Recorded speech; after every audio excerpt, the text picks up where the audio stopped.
All set. We're live? Yes. Okay. Okay.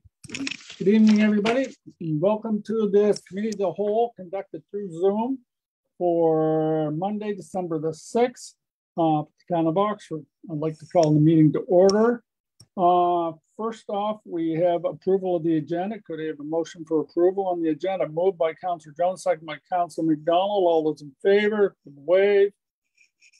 Carried. Committee, approval of the previous minutes, committee of the whole from November the 1st. Is that a motion to approve, Councillor Jones? Second by Councillor McNutt. All those in favor? Contrary minded, minutes are approved. Okay, then we'll get on to the business. First is an update on Water Street and, okay, no, that's not it. Linda, I lost my copy of the update. I can read that out. If you would, please. Okay, so this is an update on the James Street water line that we had issues here recently. And this is an update that our Public Works Supervisor had put together for us. So it's regarding the James Street water line. So Monday, November 15th, a water break developed on James Street alongside the town hall. While they were digging down to the 8-inch water line that was replaced in 2016, they discovered a 4-inch cast water line. The age of that water line is approximately 90 to 100 years old and is directly underneath the 8-inch line that comes down Main Street and goes up James to Jackson Streets. Once they saw the problem, they put a repair clamp on the water line and filled back in the hole. 12 hours later, the leak developed again, and it broke 6 inches from the previous break. They put a 6-foot section in the line with the same results. The line broke 12 inches from the break. They then dug back further, putting a 12-foot piece of line in. So right now, they anticipate that they got past the worst part, and it's now holding on. So they recommend for the future, it would be to tie Main Street to James Street to the 8-inch line and tie into the 6-inch going up James Street that runs across Jackson Street to the apartment buildings. Then they can abandon the old 4-inch line to Jackson Street. So that's the latest update on the water line there on James Street. Okay. Thank you, Linda. Anybody have any questions? No? If I may. Councillor Colburn? Are they saying that they're going to put a new line across Jackson Street? Or am I? I understand that they're just, all they need to do is tie in there's only a few places that are plugged into the old line, and they're going to tie that in is all they need to do. Yes. Yeah, because I kind of misunderstood there for a minute, because there's already a new line that starts just past the fire hydrant out here by the town office, and it runs across to the old elementary school. Oh, okay. So they're perfect. Okay. Thank you, Councillor Colburn. Next on anybody else have any questions regarding that water break? No. Okay, we'll go on to the next item, Oxford Arena Association proposal. I see Councillor Jones and McNutt. One of you going to address this? Thank you, Your Worship. We had a letter from the Arena Association where they'd like to discuss leasing the facility for a full year and perhaps a 5-year renewable lease. And it goes on to talk about keeping the arena in good condition and ensuring that their investment is looked after. This is something I think we should really look at, and I guess they are wanting to hear back from us. Okay. I've sent off a letter to the Agricultural Society. We have to involve them as the original lease agreement with the town, and the Agricultural Society dictates that they get use of the arena for 4 weeks a year. So yes, I've spoken to them, and they're aware of that agreement. So okay, yeah. Okay, Councilor. So I'm wondering what our next process should be in this. Should we and Brenton and I meet with them and hammer out some kind of an agreement and bring it back to council, or what do you think? I think if you find out what they would like and bring it to council and we can discuss it. And if you can hammer out something close to an agreement that we can discuss, get everybody's okay, that would be the ideal thing rather than try to do everything through committee. Are you okay with that? So the other question I have, in doing this, does the council feel that there should be some monetary value given from the town on this agreement on a yearly basis? Not quite sure what you're... Well, I'll give you an example. The town of Parsboro, right. I think it's run by a committee, and they give them a grant in lieu of taxes, or a grant of some kind of $40,000 or $50,000 a year. And then they take that plus whatever they can earn off it, and they run the arena, and it's of no cost to the town of Parsboro. Sure. Councillor Edgett, go ahead, please. I agree with Paul on that. We definitely should take a very serious look at this, and I think there should be some incentive from the town. It is going to be, used by a lot by the town residents and county residents. So I think we need to look at a contribution of some sort. It's going to save us a lot of money and a lot of grief if we can get a group to take this over. So I think it'd be beneficial to us all to add something that's going to work for everybody. And if it means the town budgeting some money in the future for it, I think it'd be a great idea. Okay. I think you could take that, and you can't make a motion on this at a town meeting, but if you could hammer out some sort of agreement and what they might be looking for or what you might suggest, talk to Ruth Ann and come back to council with something, we will definitely see what we can do with it. Councillor, Deputy Mayor. Can't we can make a motion for them to explore it through committee, though, I believe, and then at least it's on the books. Okay. So if so, I'll make a motion that our arena committee explore the options of getting an agreement hammered out with this year volunteer group to operate the arena. Do I have a second? Bring the agreement back to council. Second by Councillor McNutt. Any questions or comments before we put this to the vote? All those in favor, raise a hand. Okay, there's your authorization. Oh, Councillor Colvin, you have a question? No, I just want to say something on the discussion of the arena. The gentleman that's supposed to come put the tape on, I finally nailed him down. He's going to be here on the 19th, the 20th, and 21st to do the taping on the arena. They have a small leak in the roof. He will be here on Wednesday. Okay, wonderful. Thank you for the update.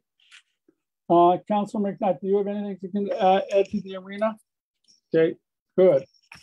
Is there anything else regarding the arena? Okay. Next on the agenda is boards and committees. I understand usually once a year, if you're on a committee or would like to be on a committee, you sort of make your feelings known to myself or to Linda, and we'll see what we can do to accommodate it. Also, Your worship. Oh, yes. Oh, sorry. We missed 4.3 there. Oh, gosh. Sorry. I see it too. Okay. And that's Councilor McDonald. Sorry, we're going to jump back to 4.3. Councilor McDonald, you have the floor. You're on mute. All right, I'd like to make a motion. Okay, and this is for the Oxford Accessibility Advisory Committee. At point 101 purpose, the Town of Oxford Accessibility Advisory Committee, AAC, role is to assist the town in Cumberland County to develop an accessibility plan in accordance with an act respecting accessibility in Nova Scotia, 2017. The act, the AAC, provides advice to Oxford Town Council on identifying, preventing, and eliminating barriers to people with disabilities in municipal programs, services, incentives, and activities. The committee plays a pivotal role in helping the town of Oxford become a barrier-free community, ensuring that the obligations under the act are met. I'd like to make a motion that we accept the draft that we had done up for the accessibility advisory committee. Okay. Now that would be a motion to send it to council for approval. Do I understand that correctly? Okay. Go ahead on this, Linda. Okay. Go ahead, Linda. You're on mute. You're muted. There we go. Sorry about that. Yes, so this would be a recommendation to council to adopt the terms of reference that was created by the accessibility committee.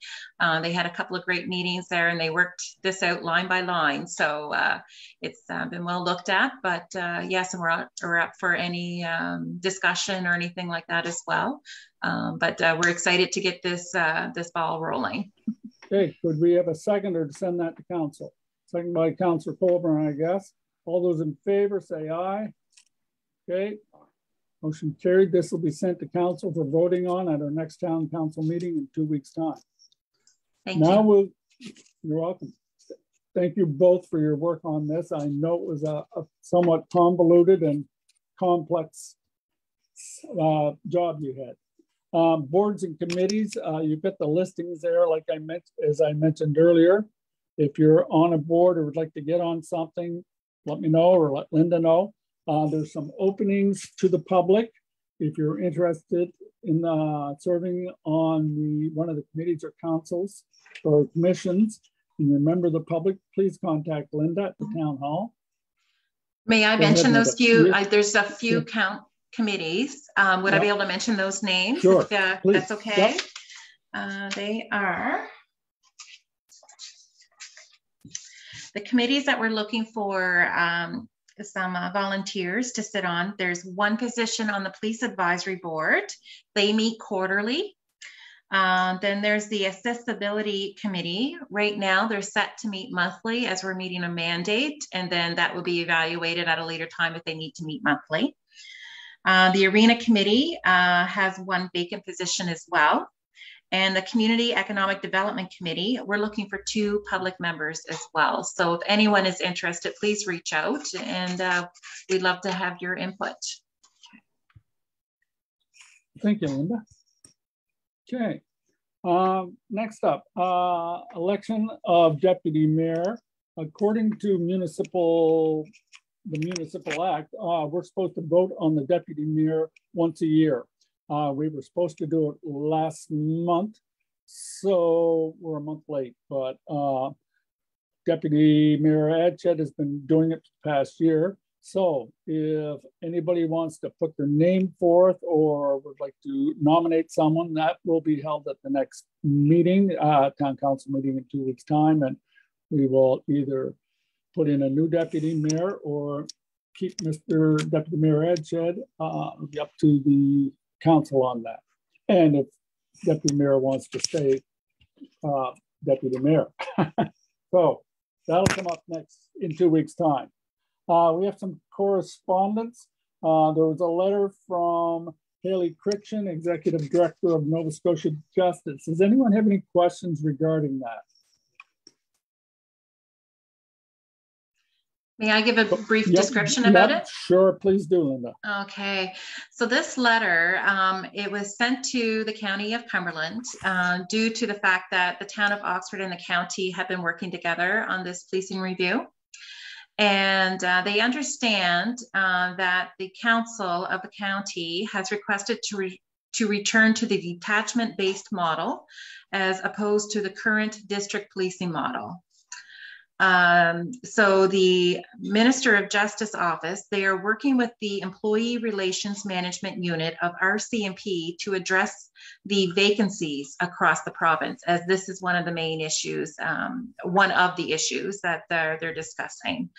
And they wanted to extend out that should the municipality of the County of Cumberland and also the town of Oxford choose to explore other options for policing services, that they would anticipate correspondence to the Minister of Justice to initiate.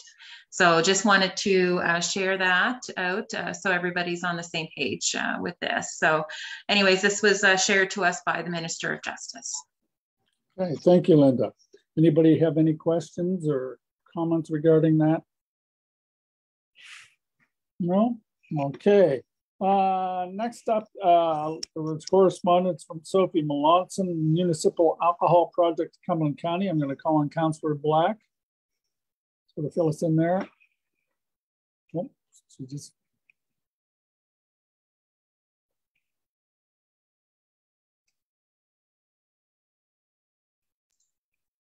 Councillor Black, your video is off. Is your sound? Oh, there she is. Okay. There, there. lost. Okay. Sorry. It's just a letter thanking the town for providing family-friendly activities and events. And we just hope we continue to do that and think about having alcohol-free events over the holidays. That's about all. Okay, thank you. Thank you. Next up, there was a letter from Jeff McNeil regarding the coldest night of the year. Can you give us a little background on that, Linda, please? Certainly. Thank you, Your Worship. So we were reached out by the Cumberland YMCA. Jackie's the programs manager there. And he's reaching out due to the coldest night of the year, which is taking place February 26th of 2022 this year. So I'm not sure if you recall, but each year in the past, whether Mr. Hunter is choosing to do this or not again this year, he's been representing in Oxford. He's put in a team himself to go, and he would ask us, and it was up to council or any members to donate to his cause. But this year, so the purpose of this coldest night of the year, it is a family-friendly walk to raise money for local charities serving people experiencing hurt, hunger, and homelessness. And they're raising money for the YMCA Cumberland's Homelessness Prevention and Outreach Program. So their suggestion that it would be great to see a team from Oxford Town Council walking to help raise funds and awareness for our homelessness prevention and outreach program. They were suggesting maybe a friendly challenge between Oxford Town Council, Amherst Town Council, and Cumberland County Council as well. And also they suggest that maybe some Town of Oxford staff would be interested. So they're inviting anyone to support this great cause. And they've left contact information down below for all that would like to participate. So that's all I have on that. Thank you, Linda. That information will be on our town website. Contact information for that? Yes, actually, that's part of the council package. The link is on our Facebook page, and it will go right to that council package with this letter. I could actually put this letter actually up itself. If you, on the Town of Oxford site. Yeah, by itself. Yeah, I'll do that. Sure, why not? In case there's some people out there in the public like to get involved in this. Exactly. Thank you very much. Okay, as also just to mention with Councillor Black, we sit on the joint poverty there. This might be something we want to look into together as well. Okay, excellent. Thank you. Councillor Colburn, you're on mute. If I may, is this a challenge that you're going to do within our own town? Like to try to get how many people to walk a certain day within the town of Oxford, or is that the way it works? Yeah, they're looking to see. It was a suggestion from the county for the from the YMCA to see if councils, the three councils would compete with each other to see how much they could raise, compete against each other. So they were suggesting a friendly competition. Thank you. But nothing has been thrown out there, but we thought we just kind of mention that and see where the ball goes from there.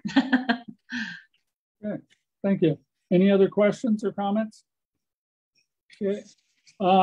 Next on the agenda is we have a letter from the Honorable John A. Lohr, Minister, Department of Municipal Affairs and Housing. They are working on the Municipal and Village Code of Conduct regulations. That's something we all signed and swore an oath to when we were sworn into office. And they are just updating it, as far as I can tell, with some newer language.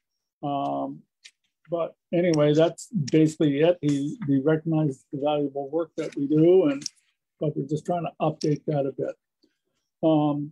And that is about it for this meeting, other than I would like to express the town's gratitude to those members of council and staff who put so much effort and work into the parade. I've heard nothing but great things about it from everybody, and it truly is appreciated. Everybody loved it, and probably claim it was the best parade they've seen in a long, long time. So good work, everybody. Kudos to you all. I don't have anything else. Does anybody else have anything else before we call? Yeah, go ahead, Councilor McNutt. Just before we adjourn, I just want to let the public know that keeping up with the Parade of Lights that we had Friday night, we're going to do a best decorated house contest in the town. So it has been on Facebook and it will be updated again shortly, but it's going to be the evening of Monday, December 13th. There's no cost to enter. There is some small prizes. You do have to live within town limits to qualify for a prize, but by no means does that stop people from still participating. So we want people from out of town as well, you know, local to Oxford. So they just have to get in contact with me. They can email me at cmcnutt@oxfordns.ca. You can find me on Facebook and send me a message. You can text or call me 902-694-4032. Just let me know. So far, we have 14 people who are participating, but we still have 2 weeks to go. So hopefully we can get some more. Excellent. Good work. Thank you. Go ahead, Linda. Okay, I just also want to mention that our next committee of the whole meeting will be Monday, January 10th, rather than the first Monday due to the holidays. Okay, before we adjourn. Okay. So anything else anybody has to offer or throw out? Like I say, anyway, get those lights on for the 13th. Anyway, thank you, everybody. Have a good night. And we have a motion to adjourn, please. Moved by Councilor Jones. Thank you. And good night, all.